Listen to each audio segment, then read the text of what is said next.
Bonjour à tous, bon dimanche, bienvenue dans ce nouveau numéro du Grand Jury de RFM. La situation sanitaire, elle reste grave, mais le respect des gestes barrières peut empêcher le Covid-19 de continuer de faire des victimes dans le pays. C'était un rappel. Un membre du gouvernement est donc notre invité, la secrétaire d'État au logement, Victorine Dey. Bonjour. Bonjour Babacar, bonjour aux auditeurs de la RFM. C'est avec une immense joie que je reviens ici, que je reviens dans ma maison. Votre maison GFM, vous avez été pendant 5 ans la DAF, la directrice administrative et financière du groupe Futur Média. J'imagine que vous avez gardé des souvenirs, des bons souvenirs. D'excellents souvenirs, Babacar.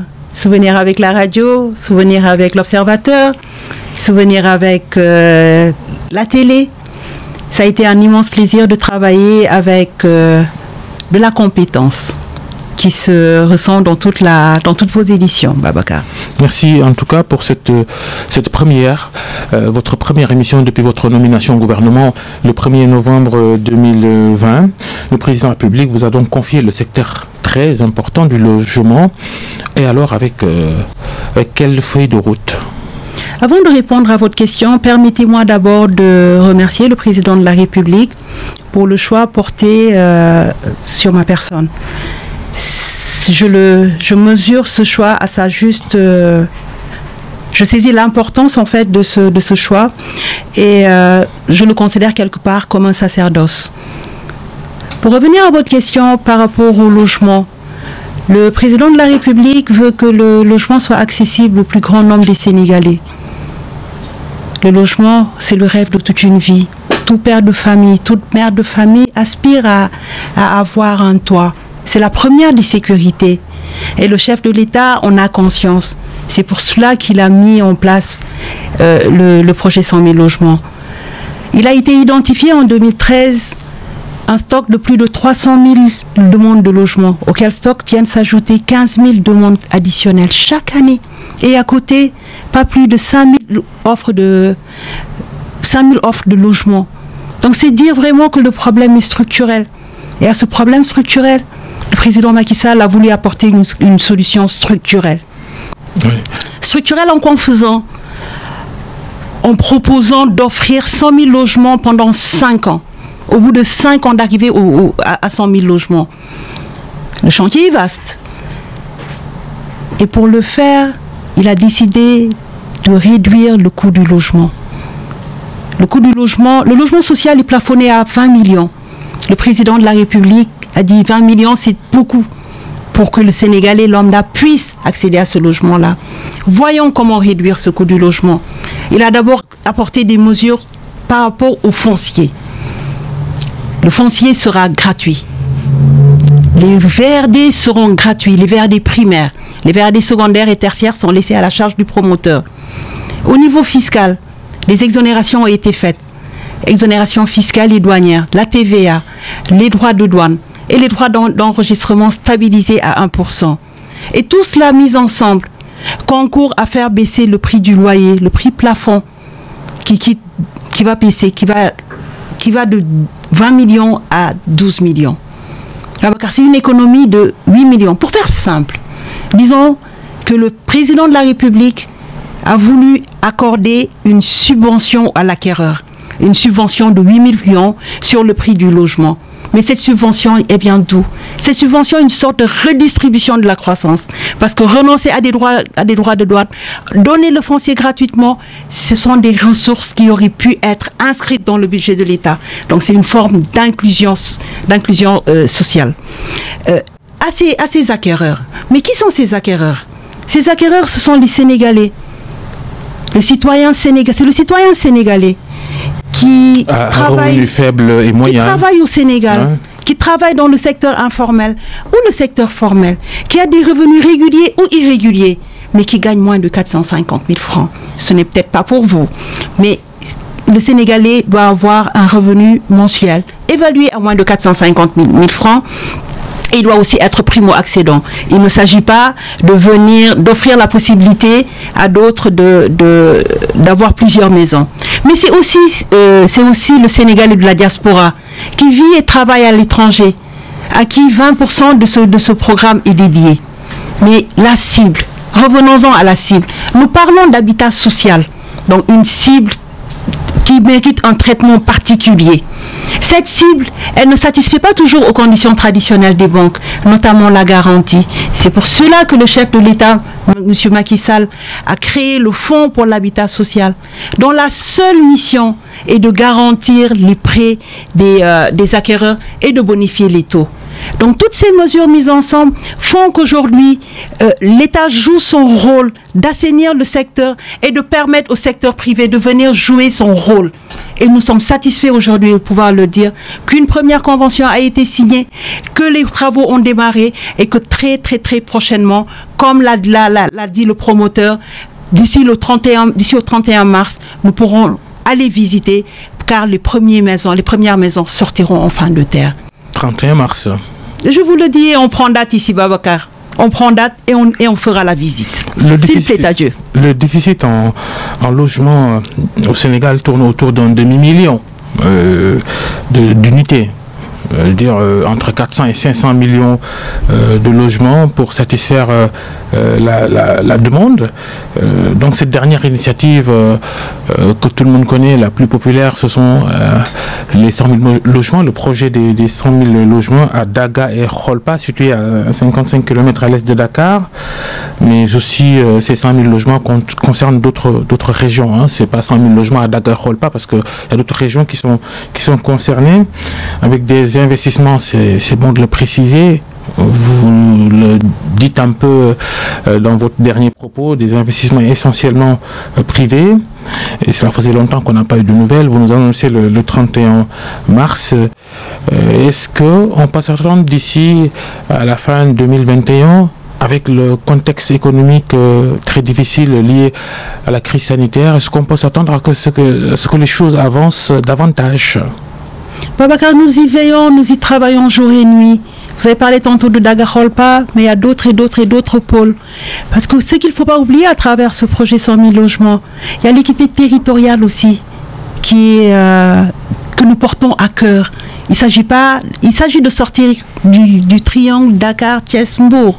C'est vrai, maintenant c'est beaucoup plus facile avec le développement des infrastructures, les gens quittent Thiès pour venir travailler à Dakar, mais il nous faut aller à l'intérieur du pays, puisque ces infrastructures aussi ont été faites, ce désenclavement est possible.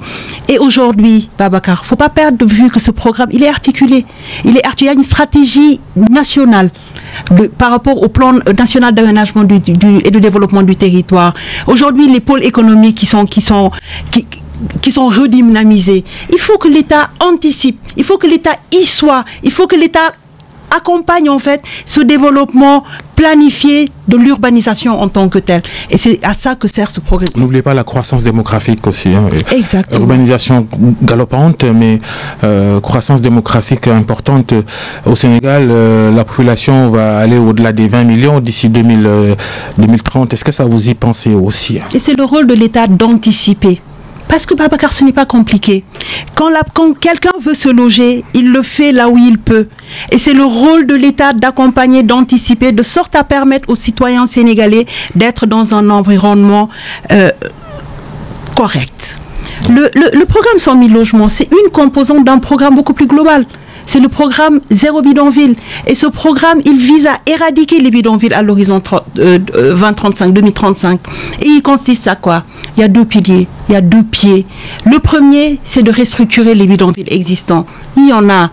Le modèle de Baraka, à la Liberté 6, en est un. Le deuxième, ça c'est l'aspect curatif. Trouver des bidonvilles et voir comment faire cette restructuration urbaine. Je vous ai parlé du cas de Baraka. La deuxième composante, le deuxième bras, c'est d'anticiper. D'anticiper la création de bidonvilles. En quoi faisant? En faisant de la planification urbaine, en créant de nouveaux quartiers, puis avec tous les équipements corrects qui doivent y être installés. Et c'est ça le rôle de l'État. Et quand on dit qu'à Dakar, il n'y a plus de terre, où est-ce que vous allez faire tout cela? J'ai parlé tantôt du développement des infrastructures. Moi, Babacar, je quitte mon bureau, je travaille à Diamniadio. Je fais 30 minutes de trajet. 30 minutes pour aller à Diamniadio. C'est correct. C'est plus que correct. C'est beaucoup plus que correct. Et c'est... on parle de Dakar, mais nous tous, nous avons voyagé, nous voyageons.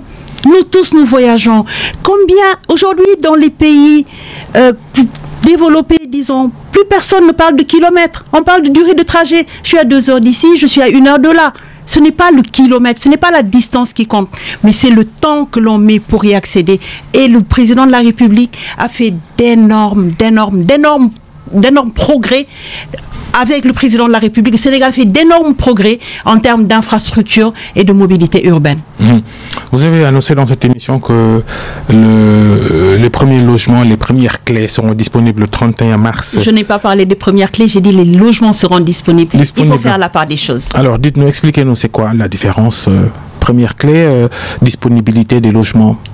La différence, c'est l'habitabilité. L'habitabilité, on ne peut pas donner des clés dans une zone qui n'est pas habitable. Et c'est tout le sens des mesures qu'a eu à prendre le président de la République, Macky Sall.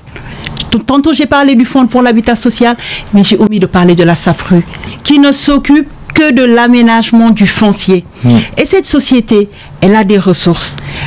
Pour preuve, les terrains qui sont vendus au niveau les terrains de la CDC, on en entend. Dans la zone de l'aéroport de Senghor. Les gens disent que c'est cher. Mais parce que 20 milliards de ces recettes sont affectées à la SAFRU. Pour que la SAFRU puisse se déployer, puisse aménager et permettre au chef de l'État de dérouler sa politique sociale en matière d'habitat. Tout est coordonné. Alors, on se constate que vous avez quand même du mal, le gouvernement a du mal à mettre tout cela en œuvre. On a même appris que vous auriez fait appel aux coopératives d'habitat, ça et là, pour davantage asseoir ce projet des 100 000 logements, c'est vrai? Je pense qu'il faudra mieux reformuler. Les coopératives d'habitat, ce sont des acteurs du logement. Si vous voyez la loi de... Ils n'étaient pas là au départ. Le projet initial, c'était, oui, investisseurs privés, venez construire, on vous donne gratuitement la terre, on vous allège la fiscalité, pas les coopératives d'habitat. Il faut faire la part des choses. Le projet initial, c'est la vision du président de la République, qui doit être menée par des équipes. Je salue au passage mon frère Abdou Karim Fofana, qui a eu à faire de bonnes avancées dans ce dossier. Nous sommes arrivés. Ce que nous jugeons bon, nous le prenons, mais il ne nous est pas interdit de changer d'orientation. Donc aujourd'hui, ce qui se passe, c'est que le projet initial avait prévu la mise à disposition gratuite du foncier, notamment sur le site de Daga-Kholpa. Mais qu'est-ce qu'il fallait faire? Faut-il se croiser les bras et attendre que le foncier soit disponible? Nous nous sommes dit non. Le besoin est énorme, il nous faut être réactifs. Il nous faut être ingénieux. En quoi faisant? J'ai parlé tantôt du promoteur, la première convention qui a été signée avec le promoteur privé, qui a son foncier et qui le verse dans ce projet-là. Et il y en a d'autres et d'autres qui attendent, qui sont prêts, et il ne s'agira que de signer des conventions. Mais à côté, nous avons des coopératives d'habitat. Des coopératives d'habitat qui datent de plus de 30 ans. Certaines ont le foncier, mais elles peinent à construire.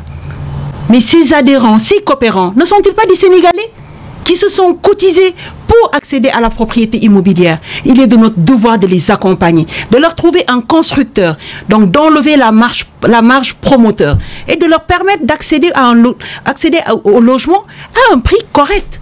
C'est la mission de l'État, c'est le rôle de l'État. Et cela, nous l'affirmons. Je profite de cette tribune pour lancer un appel à toutes les coopératives, où qu'elles se trouvent, au Sénégal.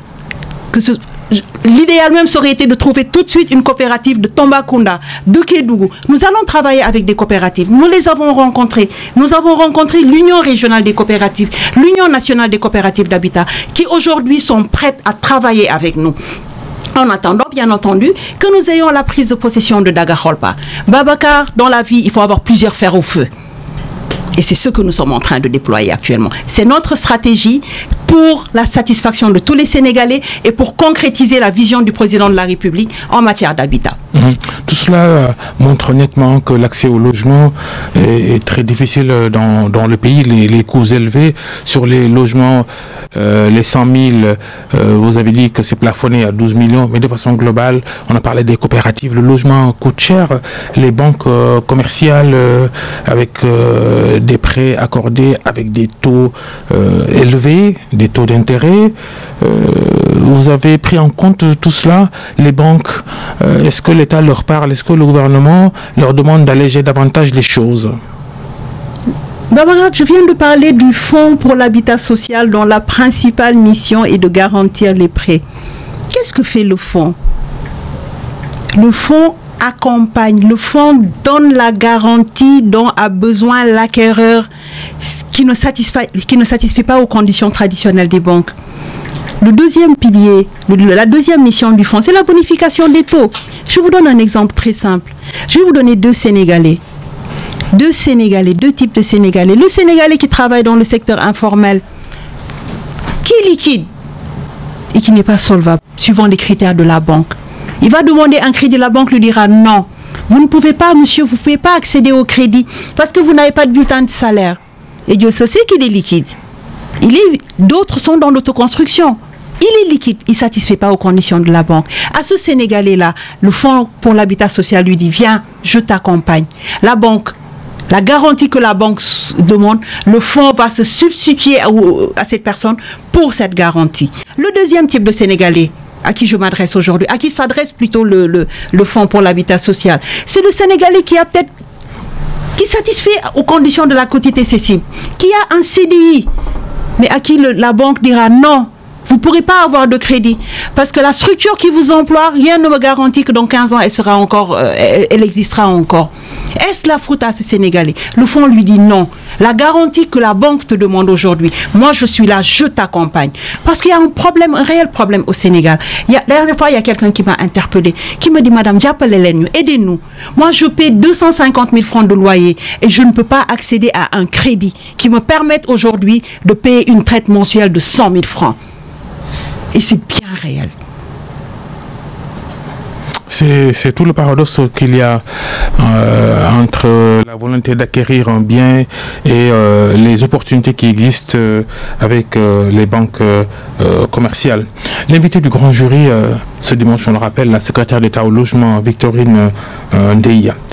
Alors, il y a aussi le côté marketing. Vous pouvez bien accompagner des privés pour qu'ils construisent des logements sociaux accessibles, d'Agorolpa ou ailleurs. Est-ce que vous êtes sûr du caractère attrayant de ces logements? Est-ce que vous avez mené des enquêtes pour savoir si les potentiels acquéreurs ils sont intéressés par cette géographie-là, par cet environnement-là? Je suis très à l'aise sur cette question, puisque quand on a parlé, tout à l'heure j'ai parlé de promoteurs privés. Mais le promoteur privé, à ce promoteur privé, l'État quand même a accordé des facilités. Et mais en contrepartie, il y a un cahier de charge qui sera respecté. Un cahier de charge par rapport au type de maison. Un cahier de charge par rapport à la qualité des matériaux. Et un cahier de charge par rapport à un plan de lotissement. Tout cela est validé avant la signature de la convention. Donc l'État veille, parce qu'il ne faut pas perdre de vue l'objectif de l'État. Ce n'est pas seulement le logement, mais dans le programme 100 000 logements, il y aura l'empreinte, il y aura l'ADN du ministère. Il y aura le logement, il y aura le cadre de vie et il y aura l'hygiène publique. Donc pour ce point-là, je vous rassure. Et aujourd'hui aussi, nous sommes dans la perspective d'aller en hauteur, puisque les besoins aussi ont évolué. Donc tout cela sera accompagné, sera encadré par une politique bien huilée. Voilà. En attendant de trouver un logement qui leur appartient, beaucoup de Sénégalais vont tenter d'abord de résoudre l'équation du loyer. Cette loi sur la baisse du loyer votée par l'Assemblée nationale il y a 7 ans, c'était en 2014, en début 2014, son application a été difficile et d'ailleurs le loyer a plutôt connu une nouvelle flambée depuis quelque temps. Après, en 2014, le président de la République, Macky Sall, comme d'habitude, dans sa grande générosité, a été très sensible à la pression du loyer sur le panier de la ménagère. Et il avait signé cette loi sur la baisse du logement. Une loi qui a été saluée par la plupart des Sénégalais, par la grande majorité des Sénégalais. Mais il se trouve qu'à l'application effectivement de cette loi, certains n'ont pas joué franc jeu. Et 5 ans après, c'est depuis 2014 quand même, effectivement, quand on étudie la moyenne, la courbe, on voit que ça remonte et que ça retourne au niveau de 2014. Et on s'en désole. Mais je tiens à vous rassurer aussi, des travaux sont en cours pour la révision, pour l'évaluation de cette loi. Et au niveau du ministère de l'urbanisme, une direction de la régulation a été créée pour... une direction de la régulation et du suivi des politiques en matière d'habitat a été créée. Et cette direction, aujourd'hui, elle travaille sur la réforme de cette loi. Parce qu'aujourd'hui, Babacar, quand on parle de courtier, juste un petit exemple. Avant, pour être courtier, il fallait faire des études en droit. Aujourd'hui, tout le monde est courtier. Donc, ce secteur doit être régulé. Et au sein de cette direction, les travaux sont en cours pour la réforme de cette loi, qui sera à même de prendre en charge l'intérêt des Sénégalais et qui est très cher au président de la République. Alors ça veut dire que le gouvernement travaille à davantage faire appliquer une baisse des loyers, c'est cela? Une baisse des loyers par rapport à la régulation. La direction de la régulation dont j'ai parlé tantôt, mais Babacar aussi une baisse des loyers en jouant sur l'offre et la demande. Plus on aura de l'offre de loyer, plus la demande va baisser. Aujourd'hui, j'en ai parlé tout à l'heure, aller habiter à Malika, aller habiter à Daga-Kholpa, ce ne sera plus compliqué puisqu'on ne parlera plus de distance, on parlera du trajet.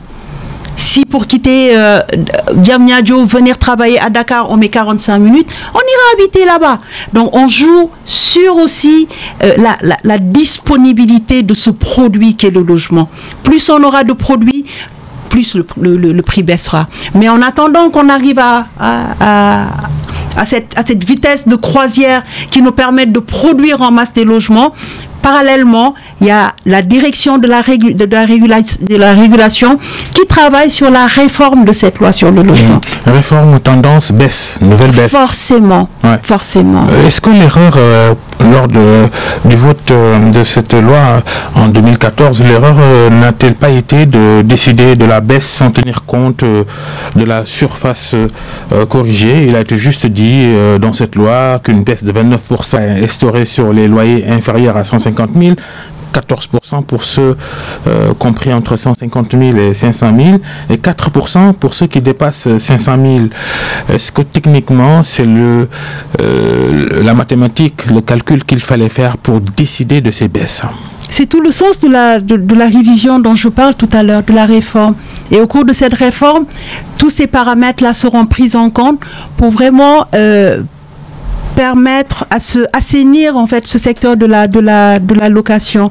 Parce qu'il ne faut pas perdre de vue aussi une chose, c'est que c'est le droit au logement qui est consacré dans la Constitution.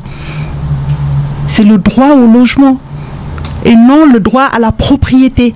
Donc les problèmes de loyer nous interpellent parce qu'ils sont une problématique majeure dans ce qui m'a été confié par rapport au logement. Il y a l'habitation, il y a la propriété, mais il y a aussi le logement. Donc soyez rassurés que tout cela sera pris en compte et nous nous battrons tous les jours, autant que faire se peut, à mettre les Sénégalais à l'aise et à gérer le panier de la ménagère.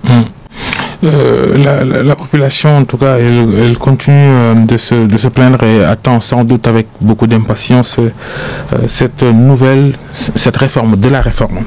Alors, cherté des loyers, déficit du logement, et quand certains se débrouillent pour en avoir, on vient détruire, à tort ou à raison, ces nombreuses opérations de démolition d'habitations sur tout le territoire sénégalais, Victorine Ndeye? Démolition, c'est toujours le cœur gros. Ça fait mal. Ça fait mal de voir un père de famille, une mère de famille acheter un terrain, construire et voir sa maison démolie. C'est toujours avec un pincement au cœur qu'on en parle. Hein. Mais est-ce une raison pour laisser les Sénégalais être la proie de ces promoteurs? Si vous voulez parler de Mbour 4, qu'est-ce qui s'est passé à Mbour 4? Le président de la République avait pris la décision de donner des titres à un certain nombre de personnes qui avaient déjà été identifiées. Il fallait déclasser la forêt, puisqu'ils habitaient au niveau de la forêt classée, dans la forêt classée. Donc, quand certains ont eu écho de ce projet de déclassement de la forêt classée, certains promoteurs s'y sont allés à cœur joie à vendre ces terrains-là. Qu'est-ce qu'il fallait faire? Le président de la République, Macky Sall, reste sur son engagement premier d'offrir ces titres aux populations qu'il a trouvées là-bas au moment de l'engagement qu'il a pris. Par contre, pour les autres ne sont pas concernés. Et aujourd'hui, on parle d'urbanisation planifiée, de toute cette planification urbaine qu'il faut faire. Mais on la fera où? On la fera où si l'État ne dispose pas de foncier? À un moment donné aussi, il faudrait qu'on puisse, au-delà de l'émotion, que l'on puisse adresser les bonnes questions. L'État ne démolit pas pour démolir. Non. On pointe beaucoup le manque d'humanisme du service de l'État chargé de ces opérations, la DSCOS. Mais comment un promoteur peut-il vendre du foncier comme ça, ex nihilo? Il y a bien un responsable de l'administration publique quelque part qui a donné son OK, non? Je pense que l'enquête est en cours. Les responsabilités seront situées. Et j'ai pleine confiance aux fonctionnaires, aux professionnels qui ont la charge de ce dossier. Et je reste persuadée qu'ils sauront tirer la bonne décision. On aborde d'autres sujets dans cette émission, Victorine Ndeye. Les libertés d'abord. Les libertés. L'emprisonnement de Boubacar Seye de Horizon Sans Frontières et d'Aminatou Lo Dieng, ancienne ministre. Tous les deux libérés pour X ou Y raison. Le procès Aminatou Lo Dieng et de son frère s'est tenu. Boubacar Dieng, liberté provisoire, pour des commentaires sur les financements de l'Union européenne, sur les politiques migratoires du Sénégal. Un sacré coup pour l'image de la démocratie sénégalaise, ont commenté beaucoup d'associations. Pour M. Seye, dont vous parlez, il est bien d'être une sentinelle de la démocratie. C'est très bien, c'est un rôle qui est à magnifier. Encore faudrait-il que cela soit avéré. Il a tenu des propos pour lesquels il a été rappelé à charge pour lui de donner en fait ses preuves. Le dossier était pendant la justice. Au niveau de la justice, il a eu une liberté provisoire, il me semble.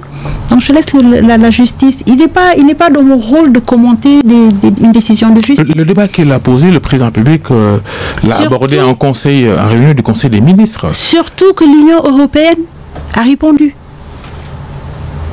Je ne sais pas si vous avez oublié ça. Le président public demande des comptes sur tous ces financements reçus par le Sénégal. C'est un signe de transparence aussi. Ça conforte Boubacar Seye dans ses interpellations. Tout dépend de l'angle. Faut pas avoir tout dépend de votre prisme. L'Union européenne a répondu aussi. Sur Aminatou Lo Dieng, qui a vu la main du pouvoir dans ce qui lui est arrivé. Bon, pour Aminatou Lo, ce que je peux dire, c'est vraiment inciter. C'est un appel, c'est un appel que je lance à tous les Sénégalais au respect des mesures qui ont été prises pour qu'ensemble nous combattions cette pandémie. pour laquelle nous n'avons ni traitement, le vaccin n'est pas encore disponible.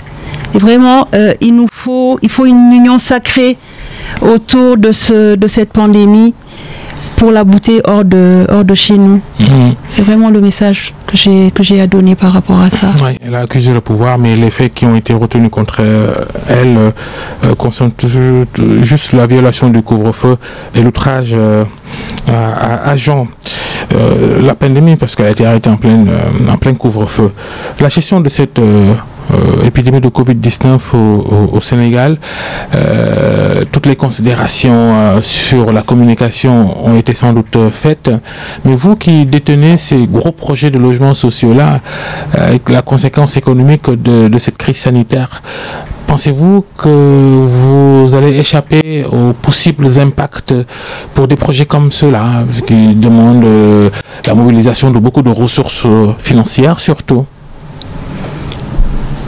Comme je l'ai dit tantôt, ce projet n'est pas une commande publique. C'est-à-dire, c'est pas l'État qui achète. Les privés aussi sont... Les privés sont impactés. Ils sont impactés, mais vous savez, aujourd'hui, par rapport aux pays développés, qui sont à des taux d'intérêt négatifs, l'Afrique est une aubaine. Donc nos Sénégalais, nos partenaires, nos promoteurs sénégalais, les investisseurs, ils captent des ressources un peu partout à travers le monde.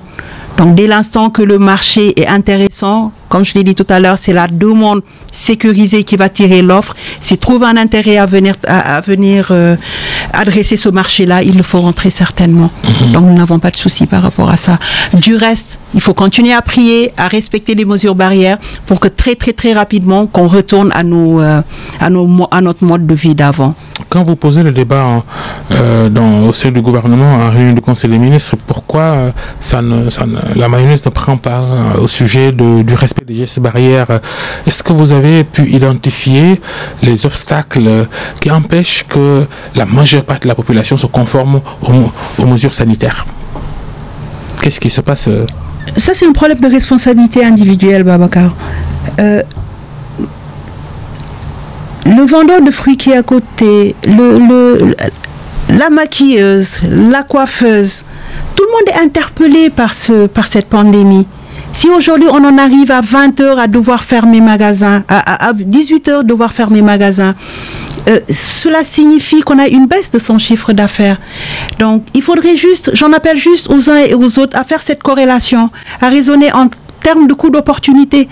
La maladie, nous n'avons aucun intérêt à ce qu'elle perdure ici, puisque nous allons tous le ressentir, à des degrés divers, mais nous allons tous, les impacts, nous les ressentons tous les jours. Donc, c'est un appel que l'on peut faire, c'est une sensibilisation qui peut être faite, et on en appelle vraiment à ce que ça soit fait à tous les niveaux. Pas de manière institutionnelle, mais vraiment que chacun de nous puisse le ressentir et voir l'intérêt à respecter les mesures barrières pour que tous ensemble, nous puissions stopper cette maladie. Puisqu'il n'y a pas de solution individuelle. Il n'y en a pas. Aucun pays au monde aujourd'hui ne peut trouver cette solution individuelle. C'est tout un chacun en étant sur la même longueur d'onde, en respectant les mesures barrières qui pourront stopper cette maladie. C'est l'appel que j'ai à lancer. Alors, il y a également ce débat sur les mesures du gouvernement, leur pertinence, leur cohérence ou incohérence. Le couvre-feu établi sur Dakar et Thiès, il y a les écoles. Il y a 4 millions d'élèves qui se réveillent tous les jours pour aller à l'école, ils sont en vacances. Débat entre syndicalistes, faut-il prolonger les vacances ou pas? Faut-il y retourner dès lundi, demain? Pour vous, mère de famille, quelle est la meilleure approche? Faut-il prolonger les vacances scolaires du premier semestre pour permettre de lutter davantage contre la propagation du coronavirus? Il y a un comité de gestion de cette pandémie. Et dans ce comité, j'ai beaucoup de respect pour leur professionnalisme et pour la qualité des ressources humaines qui y sont. Il y a des profils diversifiés, très très très diversifiés et très pointus. Donc s'ils en arrivent à prendre une mesure Je pense qu'il n'est pas de notre ressort, nous autres, qui n'avons pas tous les éléments à notre portée pour discuter de la pertinence de ces mesures. Je reprends encore, ce que nous devons faire, c'est vraiment respecter les décisions et vraiment bouter hors du monde ce virus qui nous fatigue et qui refuse de partir. Alors tout à l'heure on parlait de justice pour les cas Boubacar Seye, Aminata Lô Dieng. On aurait dû enchaîner, mais il y a eu cette petite parenthèse coronavirus parce que justement l'affaire Aminata Lô Dieng, il faut la lier au couvre-feu pendant lequel elle a été interpellée par une brigade de gendarmerie ici à Dakar. Parlant toujours de justice, l'affaire Ousmane Sonko. Les accusations contre le leader de PASTEF, ancien candidat à l'élection présidentielle, accusation de viol présumé contre lui. Quel est votre commentaire? Parce que lui et ses militants, ils pensent que c'est une manipulation du pouvoir. Il est regrettable à tout point de vue, cette situation. Franchement, c'est une situation qui est regrettable à tout point de vue. Mais il ne me revient pas de commenter une histoire, une question qui est pendante au niveau de la justice. C'est pas une posture républicaine et je ne pourrais me le permettre. Vous m'excuserez pour ce... Il vous accuse nommément d'avoir manipulé tout ce qui se passe autour de cette affaire-là. Est-ce que dans votre parti, la PR, dans le gouvernement auquel vous appartenez, vous êtes interpellé? Vous n'allez pas rester muet face à une si grosse accusation, fondée ou pas? Il me semble qu'au Sénégal, il y a la séparation des pouvoirs. Donc je ne vois pas comment je pourrais interférer sur une décision, sur un dossier qui est au niveau de la justice. Aujourd'hui, je pense que le plus important pour nous autres, ce n'est pas de fomenter des complots. Nous avons assez de matière. Nous sommes appelés, nous sommes attendus. La demande des Sénégalais est très, très, très forte. Donc nous sommes, comme le dit Monsieur le Président de la République, nous devons être en mode fast-track et délivrer très rapidement. Comme je l'ai eu à le dire, pour ce qui me concerne, pour le secteur du logement, nous sommes en train de nous battre matins et soirs, tous unis comme une seule, j'oserais dire, comme une seule femme, peut-être comme un seul homme, pour délivrer. C'est plus l'enjeu aujourd'hui, c'est plus les attentes de la population qu'autre chose. Il n'y a pas un plan de liquidation contre Ousmane Sonko au sein du pouvoir, vraiment, qui est une réalité politique, qui est arrivé troisième à la dernière présidentielle, la perspective 2024. Il n'y a pas vraiment un plan anti-Sonko chez vous? Babacar, j'ai 100 000 logements à produire. J'ai vraiment pas le temps de discuter du sexe des anges. Alors, votre engagement politique, on en parle, Victorine Ndeye, la surprise de certains de vous voir dans le gouvernement et en tant que cadre de l'APR, le parti présidentiel. Comment est-ce que, on vous a connu ici, comment est-ce que vous avez pris goût à la chose politique? Comment c'est arrivé? Je peux en dire beaucoup, hein. Je peux en dire beaucoup. J'ai quand même participé à Dakar ou en région, hein, à vulgariser la politique du président de la République. Mais Babacar, à vous, je peux le dire, c'est quand je suis arrivée au boss, quand j'ai découvert le PSE, c'est à ce moment-là que j'ai vraiment mesuré en fait la dimension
politique.